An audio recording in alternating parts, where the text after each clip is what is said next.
time in our nation's history that I'd like to introduce President Trump.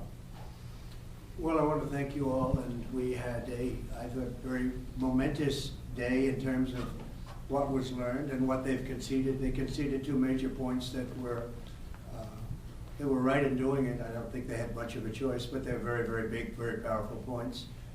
And I think we're doing very well. I think it's very unfair when a political opponent, is prosecuted by the DOJ, by Biden's DOJ.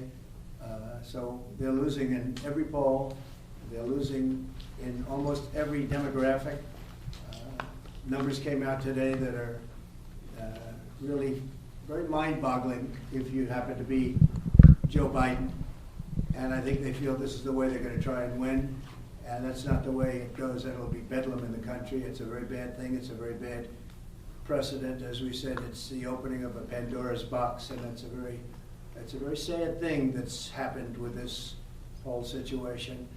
When they talk about threat to democracy, that's your real threat to democracy. And I feel that as a president, you have to have immunity. Very simple. And if you don't, as an example, if this case were lost on immunity, and I did nothing wrong, absolutely nothing wrong, I'm working for the country. So you can't have a president without immunity. You have to have, as a president, you have to be able to do your job.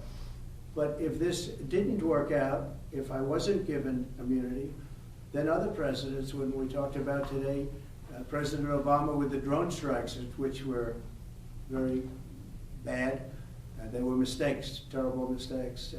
You really can't put a president in that position. So I think most people understand it, and we feel very confident that eventually, hopefully at this level, but eventually we win. A president has to have immunity. And the other thing is, I did nothing wrong. We did nothing wrong. Thank you very much. Mr. President, you just used the word bedlam. Will you tell your supporters now, no matter what, no violence?